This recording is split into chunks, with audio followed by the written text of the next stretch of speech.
Isolation fills empty spaces. It's a shade on the steering wheel, the silence upon the dinner table, and the dull darkness that dyes your eyes as you lie awake at night. It's a whisper of secrets, the fake expressions, and the unresolved misunderstandings.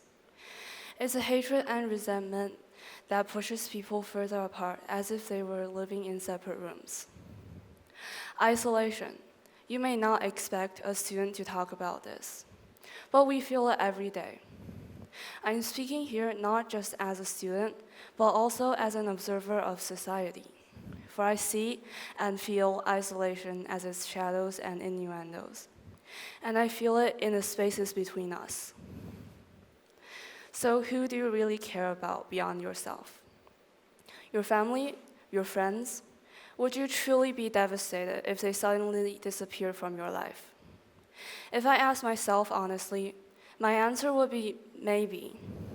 Because I've learned that one of the most painful flaws in human connection is how comfortable we have become with dishonesty. We often accept illusions of relationships. We tend to skip over every small crack, little misunderstandings and disconnection, until the estrangement between us grows into a wall. I know this because I've done it myself. For me, I've drifted away from friends, decreased communication with my parents, and even refused to listen to people's voices on social media.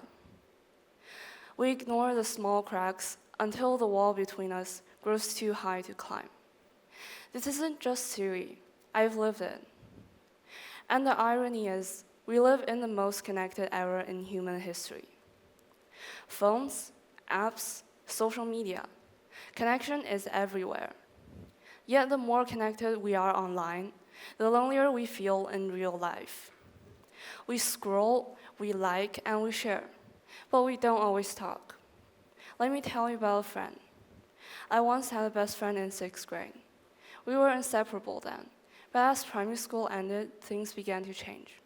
She found new friends online, and our chats became shorter. When I asked if she was ignoring me, she never answered. The last time we met, we had nothing left to say.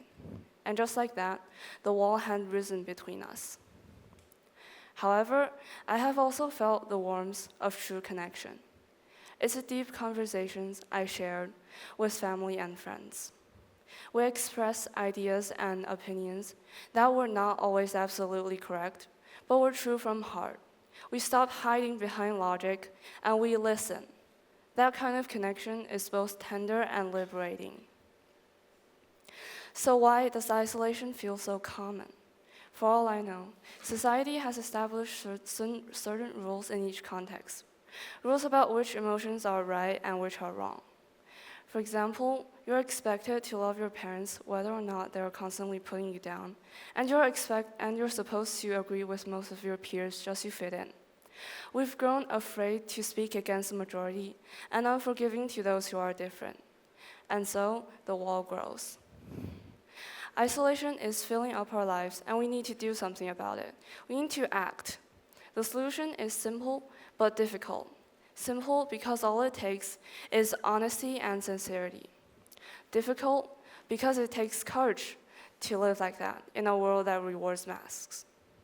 But like a crack in broken glass, one honest act can spread. One person choosing to speak honestly can inspire others to do the same. Bit by bit, the wall crumbles, and life becomes warmer, full of communication, understanding, and true company. So here's my invitation. Listen without judgment, speak honestly, check in on friends, and answer how are you with the truth. Because when we do, we chip away the wall of isolation. Together.